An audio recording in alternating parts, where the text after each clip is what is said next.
ഇതെന്താ ഇവിടെ നടക്കുന്നത്? ഏയ് ഇൻസ്പെക്ടർ, ഞാൻ കള്ളൻ മരുമകനെ കൊണ്ടുവന്നിരിക്കുന്നു, നോക്ക്. ഇൻസ്പെക്ടറിന്റെ കണ്ണ് ഗൗതമിലേക്ക് വീണയുടനെ അവൻ ഞെട്ടി. പെട്ടെന്ന് ഓടിയെത്തി അവന്റെ മുന്നിൽ കുനിഞ്ഞു.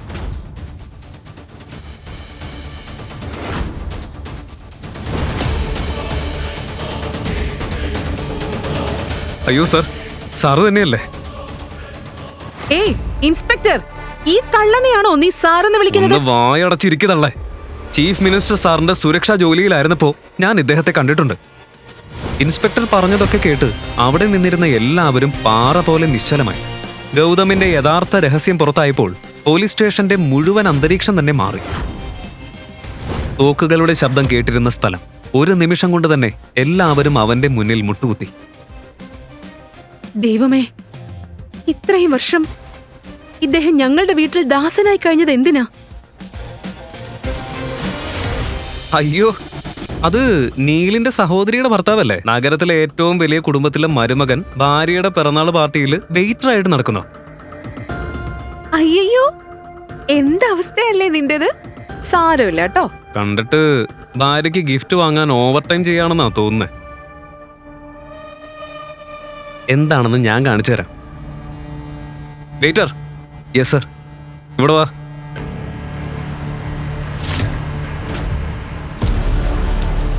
കണ്ടില്ലേ, ചെരുപ്പ് നാശമായി. നോക്കി നിൽക്കാതെ വൃത്തിയാക്ക്, വൃത്തിയാക്ക്.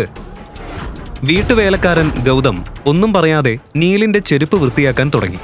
ചുറ്റുമുണ്ടായിരുന്ന എല്ലാവരും അത് കണ്ട് ചിരിച്ചു. അതെല്ലാം കണ്ട അവനിയുടെ കണ്ണുകൾ താഴ്ന്നു. നീലിന്റെ ചെരുപ്പ് വൃത്തിയാക്കിയ ശേഷം ഗൗതം ശാന്തമായി പറഞ്ഞു, റെഡിയായി സർ. ഗുഡ്. നഗരത്തിലെ ഏറ്റവും സമ്പന്നമായ വീട്ടിലെ കൊച്ചുമകളായ അവനിയെ എന്തോ ഒരാശ്ചര്യകരമായ കാരണത്താൽ അവളുടെ മുത്തശ്ശൻ ഗൗതം എന്ന ദരിദ്രനായ യുവാവിനോട് വിവാഹം കഴിപ്പിച്ചു. അവനെ അയാളെ വിവാഹം കഴിച്ചുവെങ്കിലും വേലക്കാരനായി ആ വീട്ടിൽ താമസിക്കുന്ന ഗൗതമിനെ വീട്ടിലെ ജോലിക്കാരെക്കാൾ താഴെയായിരുന്നു പരിഗണിച്ചിരുന്നത്.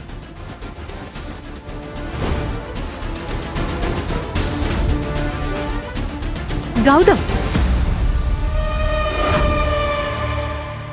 എന്താ നിന്റെ പ്രശ്നം? എന്തിനാ നീ എന്നെ ഇങ്ങനെ നാണം കെടുത്തുന്നത്?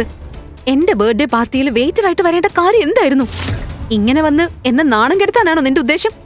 ഞാൻ എന്ത് ചെയ്യാൻ അവനെ? എല്ലാം ക്ലീൻ ചെയ്യാൻ നിന്റെ അമ്മ തന്നെയാ പറഞ്ഞത്. അതെ, ആളുകൾക്ക് അവർക്ക് ചേരുന്നതാണല്ലോ ചെയ്യേണ്ടത്. നീ വീട്ടിലേക്ക് വന്നിട്ട് നോക്ക്. ഇവിടെ നീ ഒരു മരുമകനെ പോലെയല്ല, ഏറ്റവും മോശം ജോലിക്കാരനായിട്ടാ നീ നടക്കുന്നത്. നമ്മുടെ ജോലിക്കാർ പോലും നിന്നെക്കാൾ 10 മടങ്ങ് സമ്പാദിക്കും. എന്റെ മുത്തശ്ശൻ എന്താ നിന്നിൽ കണ്ടതെന്ന് എനിക്ക് അറിയില്ല. എന്നെ എന്തിനാ ഈ വിവാഹത്തിന് നിർബന്ധിച്ചത്?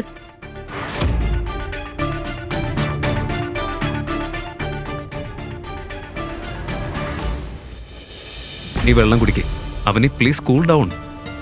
അതെല്ലാം നടക്കുമ്പോൾ ഗൗതമിന് ഒരു കോൾ വന്നു. ഇത്രയും പ്രശ്നങ്ങൾക്കിടയിലും അവന്റെ മുഖത്ത് ഒരു വിചിത്രമായ ശാന്തതയുണ്ടായിരുന്നു.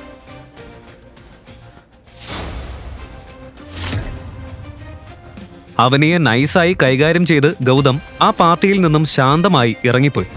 അവന്റെ ആ മാറ്റം കണ്ട അവനി അതെന്തുകൊണ്ടാണെന്ന് അതിശയിച്ചു. രാത്രി ഗൗതം നേരെ വീട്ടിലേക്കെത്തി ബെഡ്റൂമിലേക്ക് കയറി.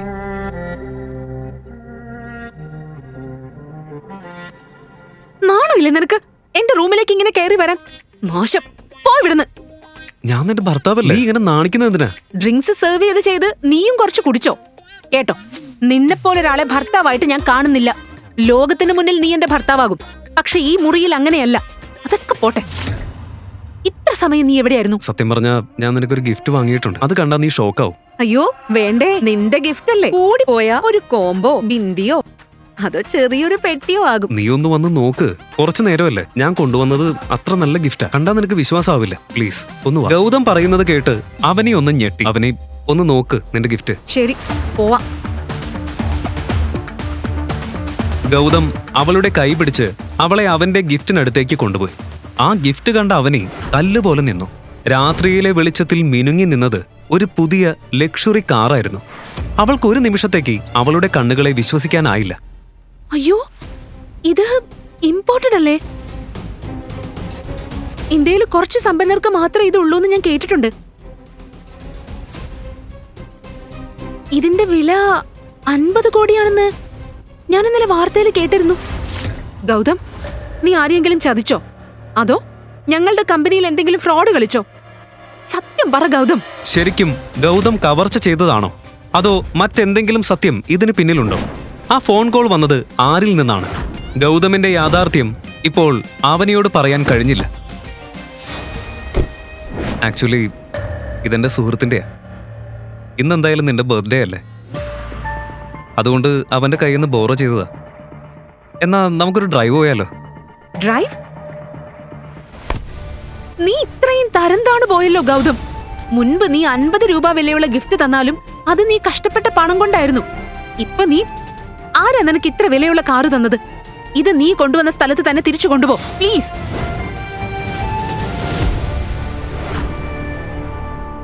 ഇതാണ് അവനെയെ നാണം കെടുത്താൻ പറ്റിയ സമയം. ഗൗതമായിട്ട് തന്നെ കൊണ്ടുവന്ന അവസരം ഇത്. അവനിയുടെ വിവാഹത്തിന് കുറച്ചു ദിവസങ്ങൾക്ക് ശേഷം അവളുടെ മുത്തശ്ശൻ മരിച്ചു. അതിനുശേഷം അഗർവാൾ കുടുംബത്തിന്റെ തലവിയായി അവളുടെ മുത്തശ്ശി ഗായത്രി ദേവി സ്ഥാനമെടുത്തു. ഗായത്രി ദേവിക്ക് ഗൗതം എന്ന മരുമകൻ അഗർവാൾ കുടുംബത്തിലെ ഒരു കളങ്കം പോലെയായിരുന്നു. അവനെ വിവാഹം കഴിച്ചതിൽ അവർക്ക് അത്യന്തം കോപവും വെറുപ്പും ഉണ്ടായിരുന്നു. ഈ അവസരം നീലും ഷനായിയും മുതലെടുക്കാനായിരുന്നു പ്ലാൻ. നാളെ അവനിയുടെ മാനമാണ് ഞാൻ മുഴുവൻ കുടുംബത്തിന് മുന്നിലും ലേലം വെക്കാൻ പോകുന്നത്. പൊളിച്ചടുക്കുന്ന ആളെ ഞാൻ.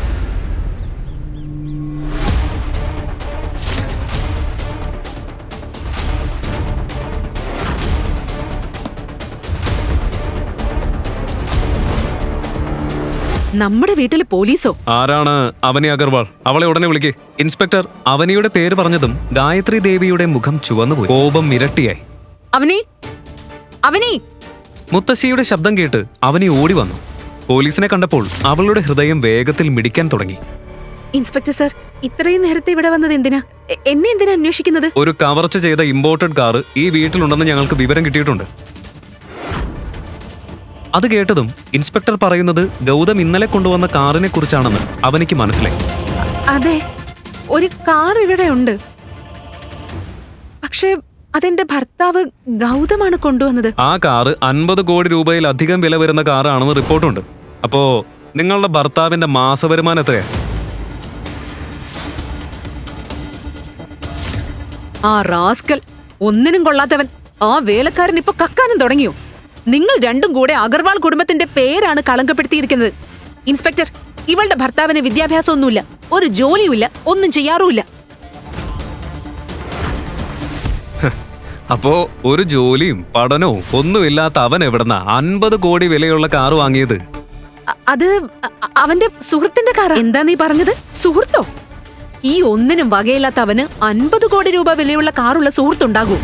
അതുപോലൊരു കാറുള്ളവർക്ക് ഇവന് വായ്പയ്ക്ക് കൊടുക്കാൻ തോന്നുവോ? ആരാണാ വലിയ ദാനശീലൻ? അവന്റെ പേരെന്താ? 50 കോടി രൂപ വിലയുള്ള കാർ ഒരു ഗതിയും പരഗതിയും ഇല്ലാത്ത അവന് കൊടുക്കാൻ തയ്യാറായ ആ ധനവാൻ ആരാ? മുത്തശ്ശിയുടെ വാക്കുകൾ കേട്ടപ്പോൾ അവനിയുടെ കാലിനടിയിലെ മണ്ണ് ഒഴുകിപ്പോകുന്നത് പോലെ അവൾക്ക് തോന്നി. ഗൗതം എന്തെങ്കിലും തെറ്റ് ചെയ്തിരിക്കും എന്നവൾക്ക് ഉറപ്പായി. ഇന്നുവരെ ഇത്രയും അപമാനിതയായി അവൾക്കൊരിക്കലും തോന്നിയിട്ടില്ല. അവന്റെ പേര്, അവന്റെ സുഹൃത്തിന്റെ പേരെനിക്കറിയില്ല. ഓ, അങ്ങനെയാണെങ്കിലേ നിന്റെ ഭർത്താവിനെ വിളിച്ചോണ്ട് വാ. പോയി അവൻ എവിടെയാണെന്ന് നോക്ക്. ഈ അവസ്ഥ കണ്ട അവനിയുടെ മനസ്സ് തകർന്നു. കൈകാൽ വിറച്ചു പോയ അവൾക്ക് ഒന്നും പറയാൻ പോലും കഴിഞ്ഞില്ല. മുത്തശ്ശി അവിടെ എങ്ങും കാണാനില്ല. ഇൻസ്പെക്ടർ സാർ, എനിക്ക് തോന്നുന്നത് ഇതിവര് ഭാര്യയും ഭർത്താവും ചേർന്ന് ചെയ്തതാണെന്നാ. ഇവൾ അഗർവാൾ കുടുംബത്തിന്റെ പേരിന് തന്നെ കളങ്കോ. ഇൻസ്പെക്ടർ, ഇവളെ പിടിച്ചു കൊണ്ടുപോകൂ. അവളുടെ ഭിക്ഷാടകൻ ഭർത്താവ് വന്നാ ഞാൻ തന്നെ അവനെ പോലീസ് സ്റ്റേഷനിൽ എത്തിക്കാം. കോൺസ്റ്റബിൾ, ഇവളെ കൊണ്ടുപോ. ഇല്ല മുത്തശ്ശി, പ്ലീസ്. ഇൻസ്പെക്ടർ സാർ, ഒന്ന് കേൾക്കൂ. എനിക്കൊന്നും അറിയില്ല. ഞാൻ കള്ളിയല്ല. പറയാനുള്ളതൊക്കെ ഇനി പോലീസ് സ്റ്റേഷനിൽ പറഞ്ഞാ മതി. കൊണ്ടുപോവളെ. പ്ലീസ് പ്ലീസ് മുത്തശ്ശി, ഒന്ന് കേൾക്ക്. അവനിയുടെ ഈ അവസ്ഥ കണ്ട് നീലിനും ഷനായയ്ക്കും ചിരി അടക്കാനായില്ല. അവരുടെ മുഖത്തിലെ ആ സന്തോഷം കണ്ടപ്പോഴാണ് ഇതെല്ലാം അവരുടെ പണിയാണെന്ന് അവനിക്ക് മനസ്സിലായത്. എങ്കിലും അതിലധികം അപ്പോൾ അവൾക്ക് ദേഷ്യം ഗൗതമനോടായിരുന്നു.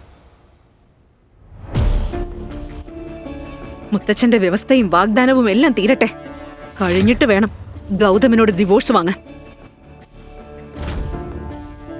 അതിനിടയിൽ കോൺസ്റ്റബിൾ തന്റെ കമ്പ്യൂട്ടറിൽ നോക്കിയപ്പോൾ മുഖം വിളറിപ്പോയി. അയാൾ ഓടിയെത്തി ഇൻസ്പെക്ടറുടെ ചെവിയിൽ എന്തോ പറഞ്ഞു.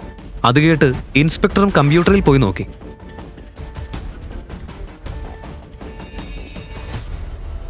സ്ക്രീനിൽ കണ്ടത് കണ്ടപ്പോൾ അവൻ ഞെട്ടി. അയ്യോ, പണി പാളി. ഇത് റാത്തോർ റോയൽ ഫാമിലിയുടെ കാറാണല്ലോ. വേഗം സീനിയർ ഓഫീസറെ അറിയിക്കേ. നീ ഇനി നല്ലവണ്ണം ദൈവത്തോട് പ്രാർത്ഥിച്ചോ. റാത്തോർ റോയൽ ഫാമിലിക്ക് രാജസ്ഥാൻ മുഴുവൻ അത്യധികം ബഹുമാനമുണ്ടായിരുന്നു. അവരുടെ പേര് കേട്ട മാത്രയിൽ അവനിയുടെ നെറ്റിയിൽ വിയർപ്പ് പൊട്ടി. റാത്തോർ റോയൽ ഫാമിലി, ഇത്രയും വർഷം ഒരു പരാതിയില്ലാത്തവര്. ഇനി അഗർവാൾ കുടുംബത്തിന്റെ നാളുകളാണെന്ന് തോന്നുന്നു.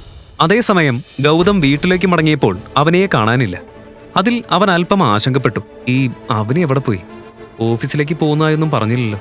ഫോണും സ്വിച്ച് ഓഫ് ആണ്. എവിടേക്കായിരിക്കും പോയത്? ആ സമയത്താണ് നീൽ തന്റെ പുതിയ സ്റ്റൈലിലും ആ പഴയ തന്ത്രച്ചിരിയോടെയും അവിടേക്ക് എത്തിയത്. വേട്ടക്കാരൻ തന്റെ ഇരയെ കണ്ടതുപോലെ അവന്റെ കണ്ണുകൾ നേരെ ഗൗതമിലേക്കായിരുന്നു. ഏയ് ഗൗതം, എന്തുപറ്റി? അവനെയാണ് അന്വേഷിക്കുന്നത്. പക്ഷെ അവളെ പോലീസ് പിടിച്ചോണ്ട് പോയല്ലോ. പോലീസോ? എന്തിന്? നിന്നെ വിവാഹം ചെയ്തതാണ് കുറ്റം. പാവം അവനി. തമാശ വേണ്ട, സത്യം പറയും, എന്താ കുറ്റം? നീ ഇന്നലെ കട്ടെടുത്ത് കൊണ്ടുവന്ന കാറിന്റെ കേസ്, ആ ലക്ഷറി കാറ് നീ ഇന്നലെ കൊണ്ടുവന്നത് കണ്ടപ്പോ തന്നെ എനിക്ക് സംശയം തോന്നി. ഞാൻ അപ്പൊ തന്നെ പോലീസിനെ അറിയിച്ചു. അവരിന്ന് പുലർച്ചെ വന്ന് അവനെ അറസ്റ്റ് ചെയ്തു. ചതിയന്മാരെ, നീ വലിയൊരു തെറ്റാ ചെയ്തത്. ഇത്രയും കാലം നിങ്ങൾ എന്നെ അപമാനിച്ചിട്ടും ഞാൻ ഒന്നും മിണ്ടിയില്ല. പക്ഷെ എന്റെ ഭാര്യ എങ്ങനെ വലിച്ചടച്ചാൽ ഞാൻ അടങ്ങിയിരിക്കില്ല. ഇനി അഗർവാൾ കുടുംബത്തോട് ഞാൻ എന്ത് ചെയ്യുമെന്ന് കണ്ടറിഞ്ഞു നീ. എടാ കള്ള!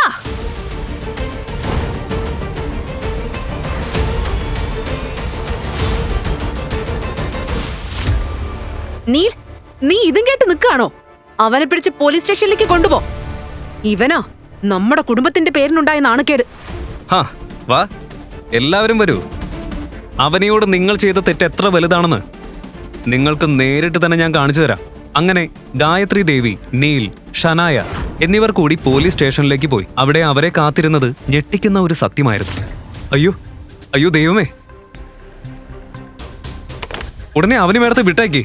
എന്തൊരു വലിയ തെറ്റാ നമ്മൾ ചെയ്തത്. ആ ചെക്കനും പെണ്ണും ആ വയസ്സത്തി തള്ളയൊക്കെ പറഞ്ഞത് കേട്ടാ ഇങ്ങനെയായത്. അയ്യോ, ചീഫ് മിനിസ്റ്ററിന്റെ കോളാ വന്നത്. അവനി മാഡത്തെ അറസ്റ്റ് ചെയ്യുന്നതിന് മുഴുവൻ സ്റ്റേഷന് സസ്പെൻഡായി. അവനി മാഡം, പ്ലീസ് ക്ഷമിക്കും മാഡം.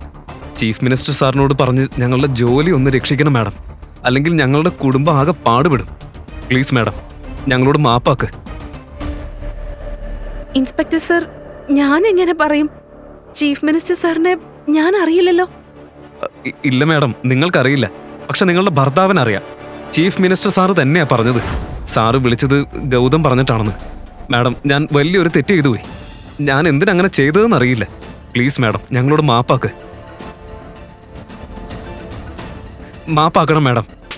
ഇതെല്ലാം നടക്കുമ്പോഴാണ് നീൽ ഗൗതമിനൊപ്പം പോലീസ് സ്റ്റേഷനിലേക്ക് എത്തിയത്. കൂടെ ഗായത്രി ദേവിയും ഉണ്ടായിരുന്നു. ഇതെന്താ ഇവിടെ നടക്കുന്നത്? ഏയ് ഇൻസ്പെക്ടർ, ഞാൻ കള്ളൻ മരുമകനെ കൊണ്ടുവന്നിരിക്കുന്നു, നോക്ക്. ഇൻസ്പെക്ടറിന്റെ കണ്ണ് ഗൗതമിലേക്ക് വീണയുടനെ അവൻ ഞെട്ടി. പെട്ടെന്ന് ഓടിയെത്തി അവന്റെ മുന്നിൽ കുനിഞ്ഞു.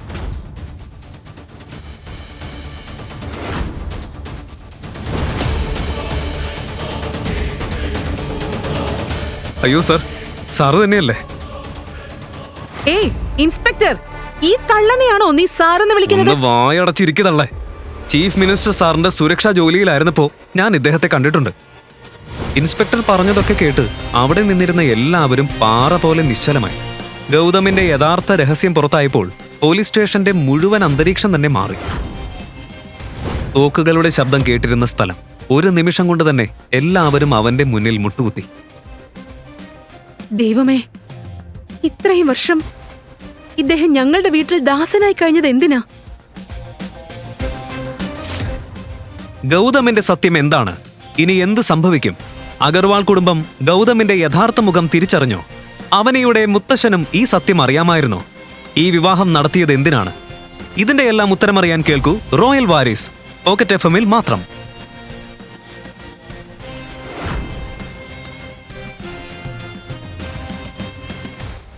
ഈ കഥ തുടർന്ന് കേൾക്കുന്നതിനായി ഇപ്പോൾ തന്നെ പോക്കറ്റ് FM ആപ്പ് ഇൻസ്റ്റാൾ ചെയ്യൂ. Link in description.